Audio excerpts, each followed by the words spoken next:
Okay, Masechet Eruvin, 66.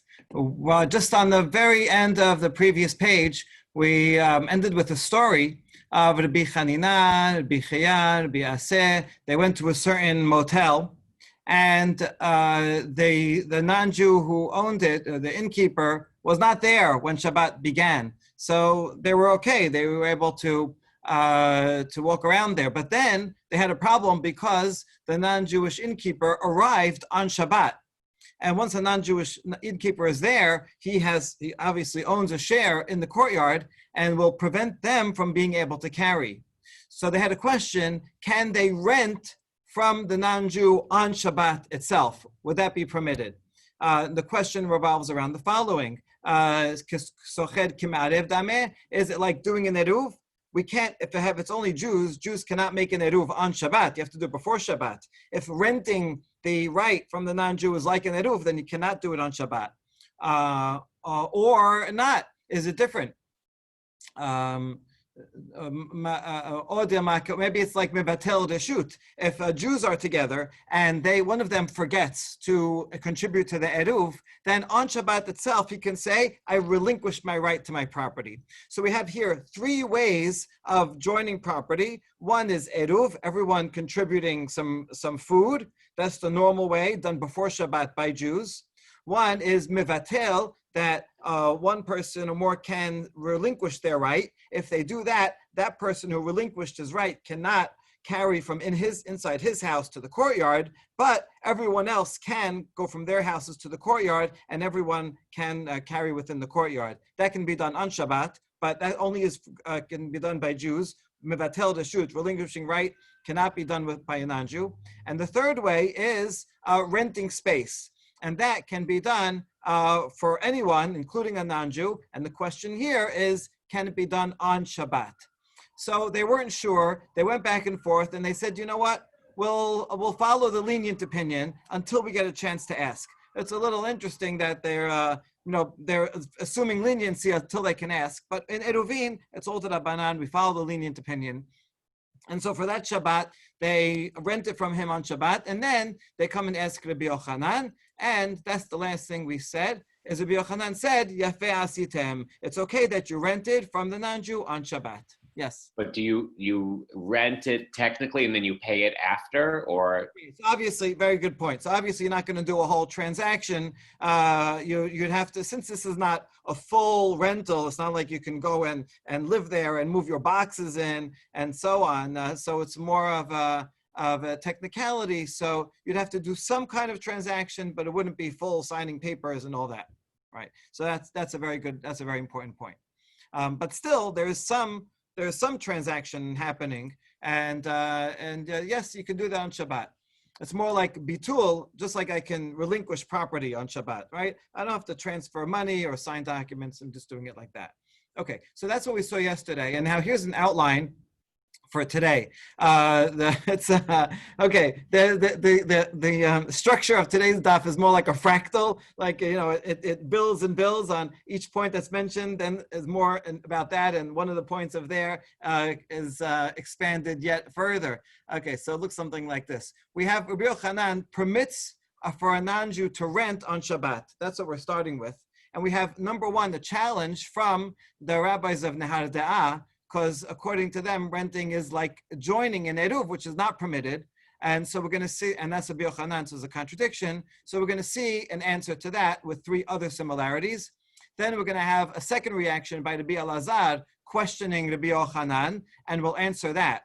That answer is going to include three statements of Shmuel, three principles that Shmuel says regarding mevatel reshut, regarding relinquishing property. And so once we've mentioned those three principles, we're going to mention three more. So we're going to have a total of 6 principles by Shmuel, all about relinquishing property in order to join.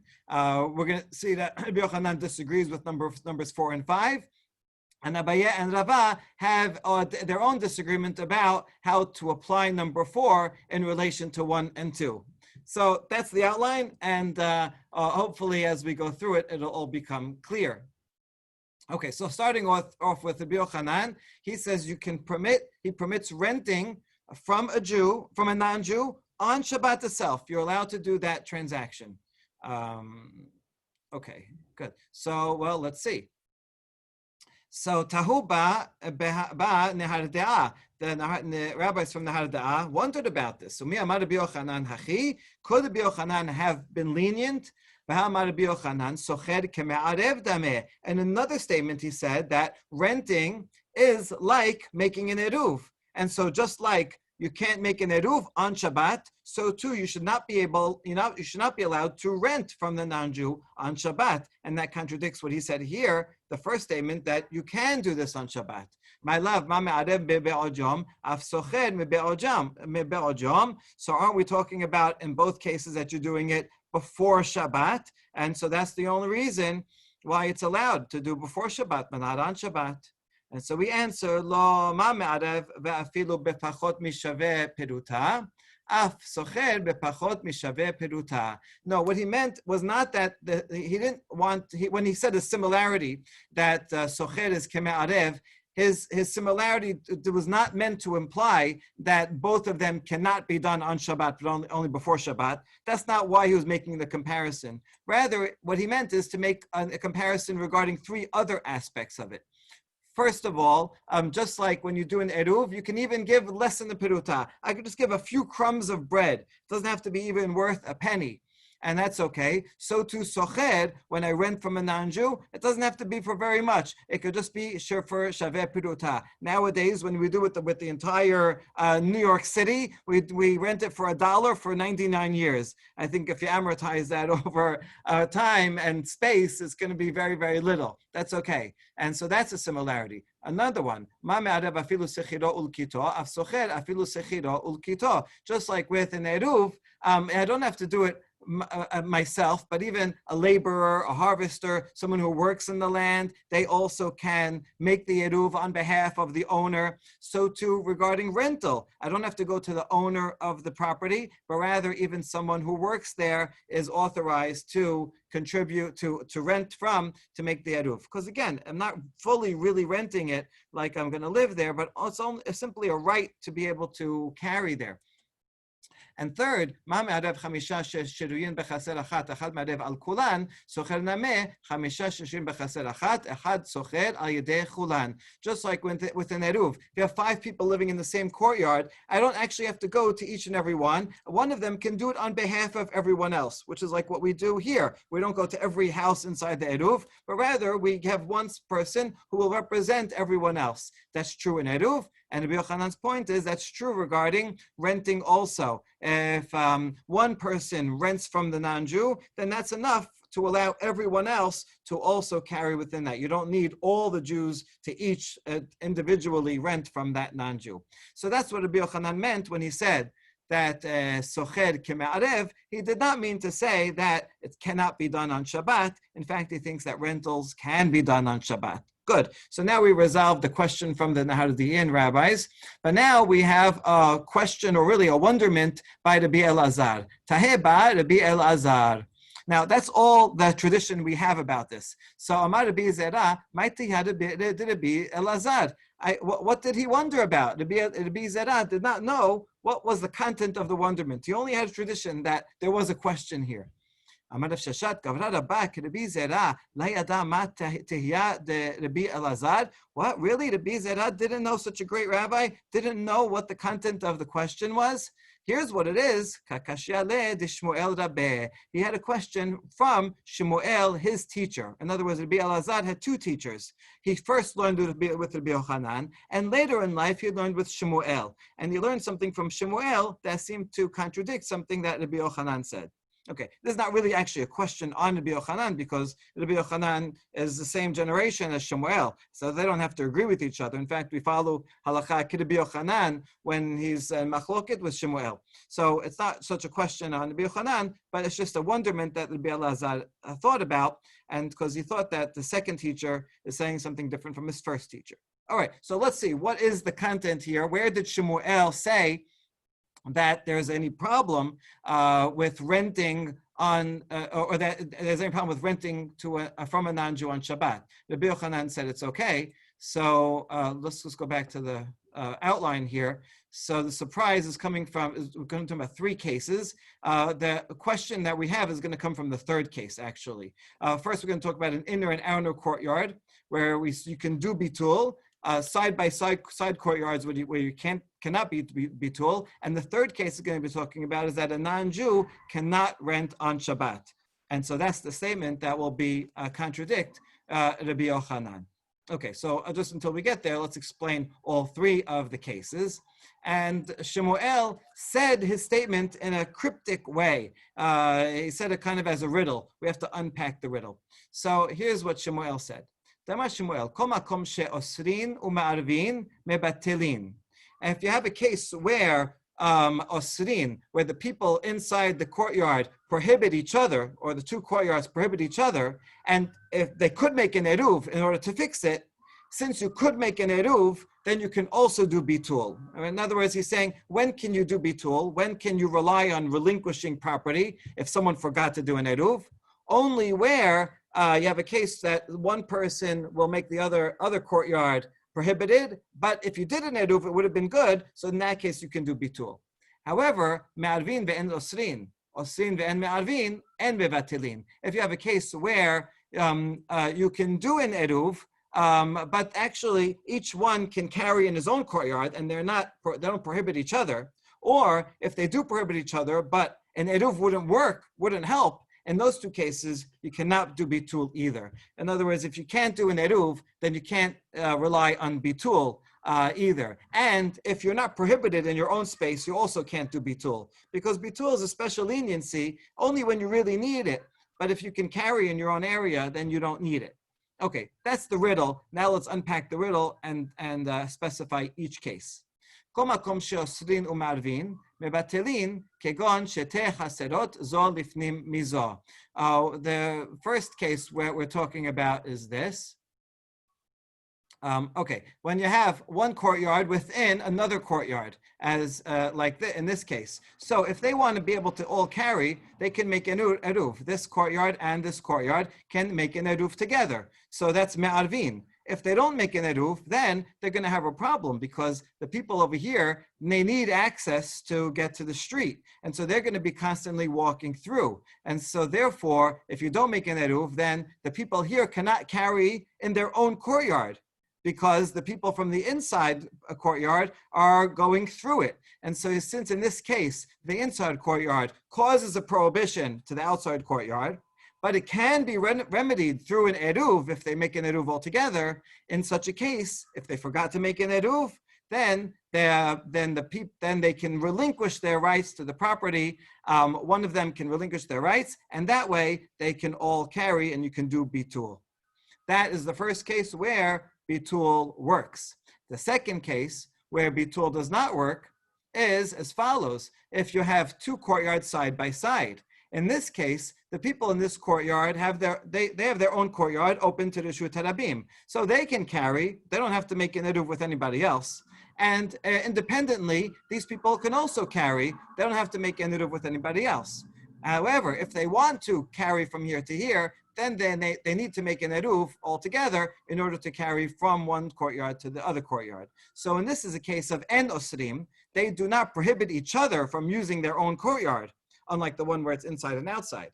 In this case, if they do make an eruv, it does help. Let's say they forgot to make an eruv together. Well, then you can't do bitul. These people can say, oh, we forego our right to the courtyard so that the people here can then carry outside, and everyone can carry back and forth. No, you can't do that, because you are allowed to carry, and you are allowed to carry each within your courtyard. So we're not going to give you the leniency of bitul in such a case. That's Shmuel's second case, which is, I'll read it, Ma'arvin ve'en osrin, and mepatlin kegon sheteh chaserot upetach echad benehen, two side by side courtyards with an opening in between.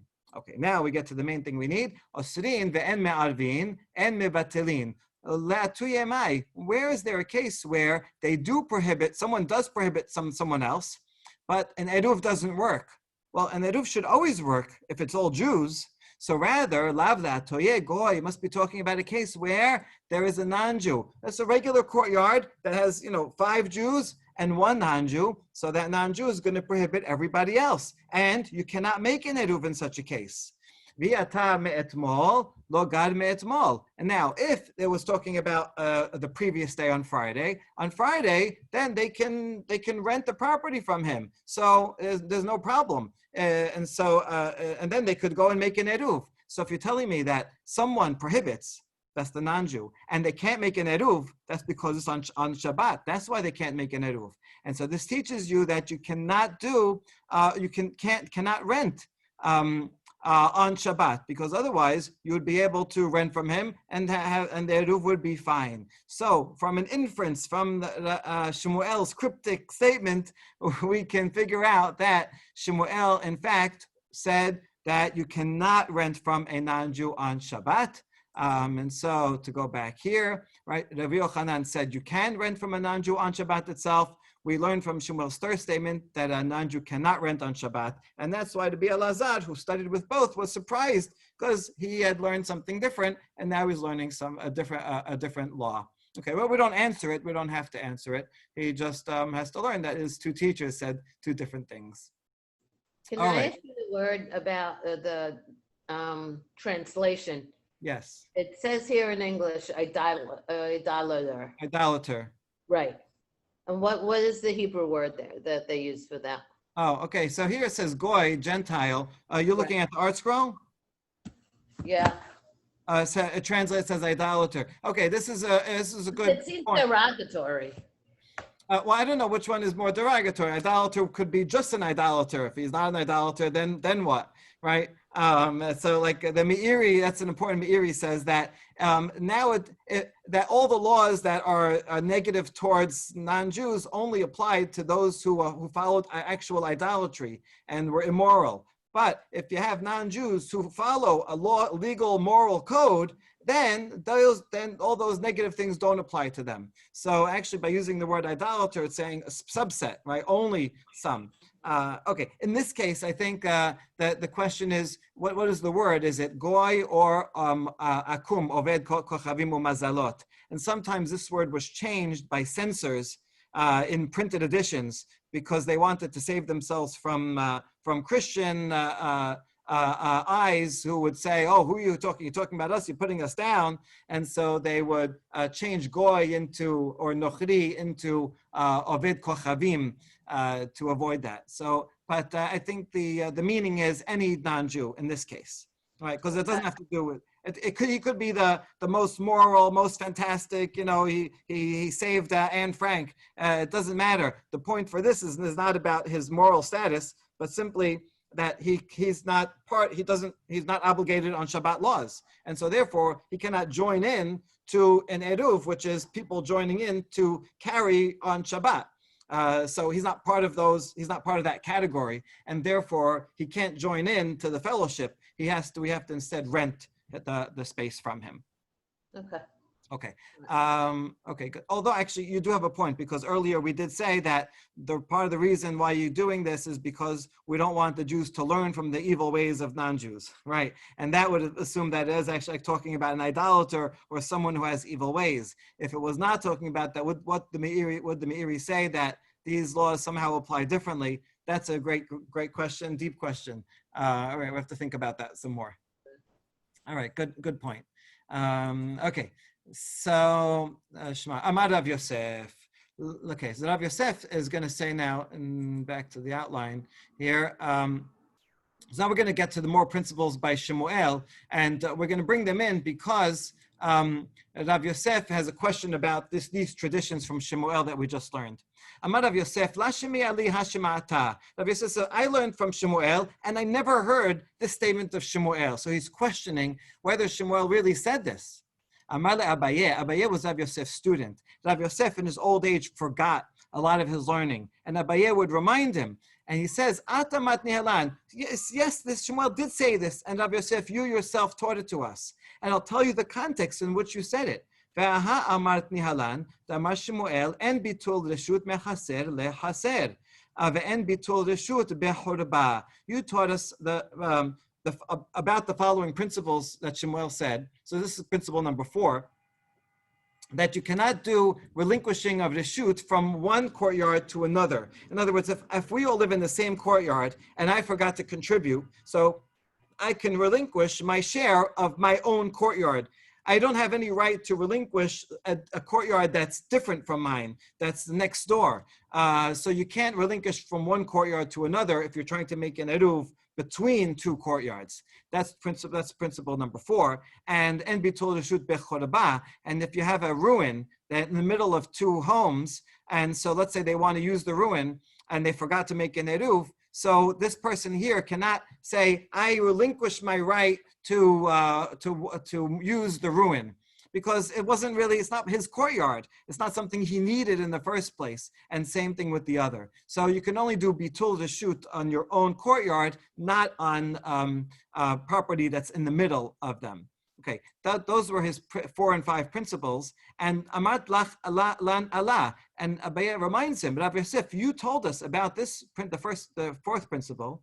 Ki amar Shmuel en bitul reshut mechaser lechaser, lama latna ella sheteh chaserot upetach echad benehen. You applied this to a case of 2 courtyards side by side. And that's when you said that it's a problem, you cannot do relinquishing. Aval zolif nimizo metoch sheosrin ze al ze mevatelin. Since each one can prohibit the other, therefore you can do bitul, which is exactly what we said earlier. In other words, the interpretation of this, Abaye is saying that no renunciation across courtyards, no bitul across courtyards. Abaye said it only applies to number 2, but not to number 1. Well, that's precisely what we said earlier, that you cannot do bitul in side-by-side courtyards, but you can do bitul when it's an inner and outer courtyard, because in that case, you really need to do it, because otherwise, the people on the outside can't carry at all. Okay, so therefore, he reminds Rav Yosef of that, and so, okay, very good. He did, in fact, teach that. Okay. Amar le, ana amina mishmer de Shmuel hachi. Rav Yosef, did I really say that? Hold on, I have a question about my original teaching that you just remind me of. V'amar Shmuel, and this is the 6th principle of Shmuel. En lanu be'eruvin ela kilshon mishnatenu, anshe chaser velo anshe haserot. When in the laws of eruv, we have to be originalists. Like the current Supreme Court justice nominee, right? We have to go to the Mishnah, and we have to follow the words exactly as they are regarding the laws of Eruvin. And so that application here is in the coming Mishnah that we didn't learn yet. It says Anshe Chaser, the people of one Chaser who want to come together. In other words, you can only do one Chaser and do bitul on one Chaser, not on multiple Chaserot. So that would seem to me that you can never do bitul. Amar le, between 2 chaserot, and not even if they're inside and outside. Amar le, ki amat lan en lanu be'erubin ela kilshon mishnatenu aha amat lan shamavoy la chaserot ke chaser labatim. He says, no, when you taught us that principle number 6 of Shmuel, you didn't apply it to our case of inside outside, but rather you were applying it to a different category altogether that's going to come up in several dapim from now, another Mishnah that says that an alleyway that joins together courtyards is parallel to courtyards that gather together homes. And just like there, you need one courtyard, so too, it's one alleyway with many courtyards. It's a different thing, a different application, and so the application that you just made is not one that you originally taught. So there's no question there. All right, good. Now that we have all 6 of Shmuel's teachings, we can go back and analyze it a little further, and I'll show you in the outline where we are. Okay, we're going to see that Rabbi Yochanan is just going to disagree with numbers 4 and 5. And then we're going to see Abaye here, we're going to quote him again, what we just saw. And we're going to see that Rava disagrees with Abaye's interpretation of those rules. Okay.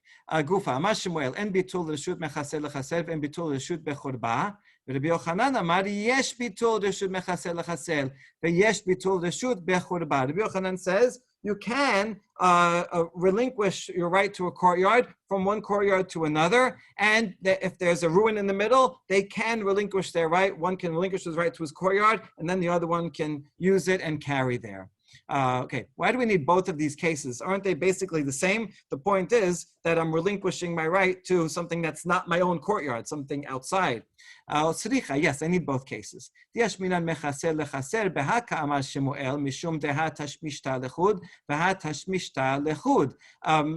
might say, in this case, where we have two courtyards, that's where I cannot make an eruv because I use mine and you use yours. Aval churba, but a ruin where nobody is, it belongs to nobody, it's nobody's usage. Where they use it together. Maybe he would agree with Rabbi Yochanan that you can relinquish your right.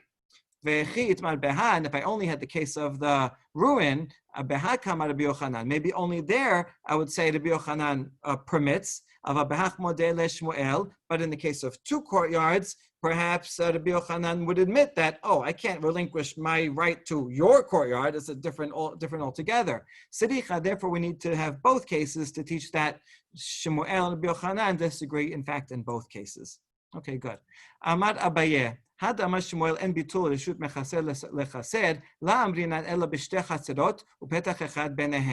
now going back to that original statement that Shmuel said, you cannot relinquish rights between two courtyards. That's only two courtyards side by side. But if there's an inside one and an outside one, since the outside people will have a problem because the inside people are walking through, and then they won't be able to get out. So he says you can do bitul if you forgot to make an eruv before Shabbat. That's how Abaye interprets Shmuel. Rava, however, says, "Afilu shetei chaserot zo lifnei mizo, pamim mebatelin, pamim en mebatelin." He's a little bit more stringent. Even in the inside and outside cases, there is 1 out of 4 possibilities that even in there you cannot make. Even according to Shmuel, you cannot do bitul. Ketzad. נתנו עירובן בחיצונה ושכח אחד, בין מן הפנימית בין מן החיצונה, ולא ערב שתיהן אסורות. נתנו בעירובן פנימית ושכח אחד מן הפנימית ולא ערב שתיהן אסורות. שכח אחד מן החיצונה ולא ערב, פנימית מותרת וחיצונה אסורה. Okay, those are his principles. Then he's going to go and explain each one. You could just look here if you want the chart.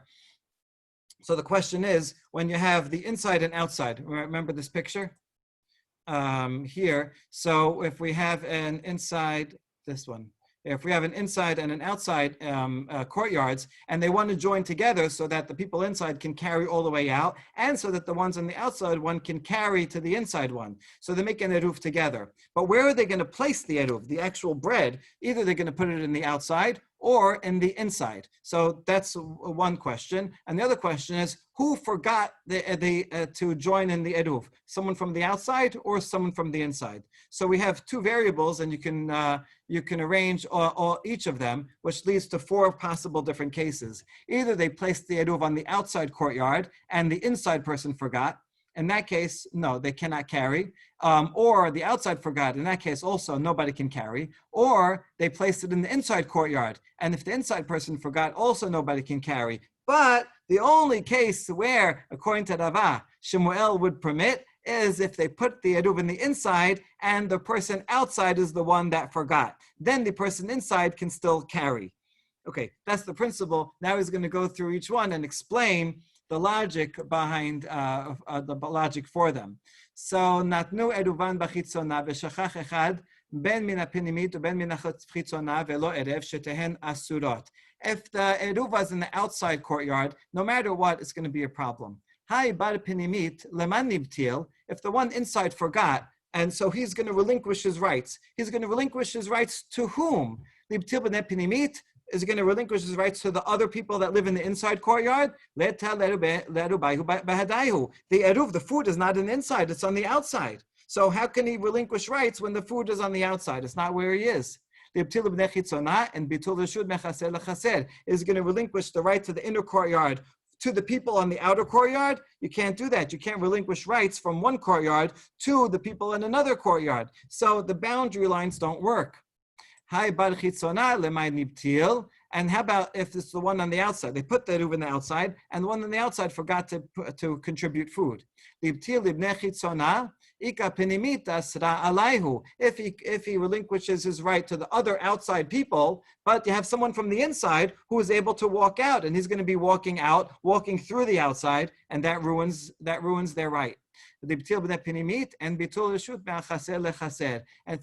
he does it to the people inside, you can't relinquish rights from one courtyard to another courtyard. So those cases are not good. What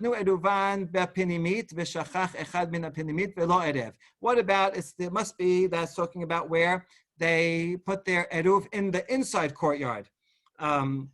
If one of the people inside forgot, sheten asurot, nobody can do it. Why? The one who forgot, who lives in the inside, who is he going to give up his right to? If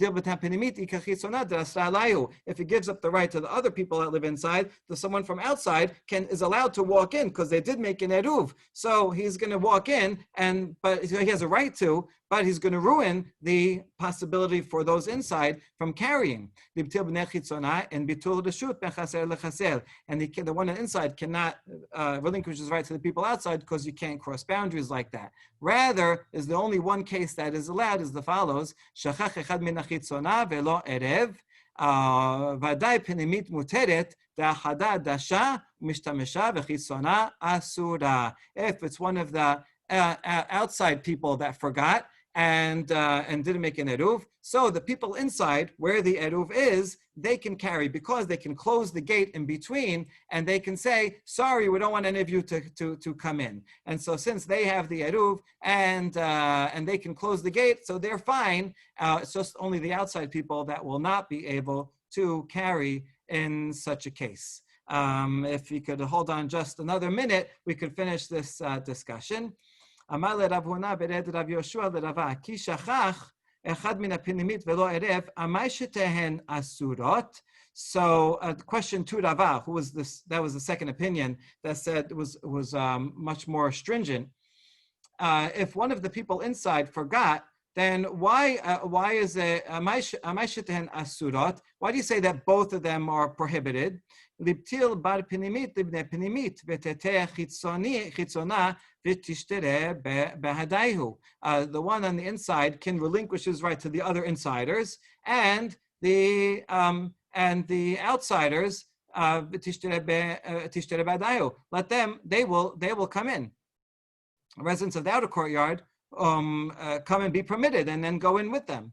So, Kiman, could it be Eliezer? Tamar eno sarich lebatel reshut lechol echad be'echad, ki kamina l'Rabbanan, daminan sarich lebatel lechol echad be'echad. Oh, that solution would only work for the Eliezer. This is a different machloket altogether, where the Eliezer says that someone who is mebatel reshut has to do it for each and every person. It says, I relinquish it to you, But my logic was according to Rabbanan, and Rabbanan says that you have to relinquish it to each and every person, and therefore that logic doesn't work.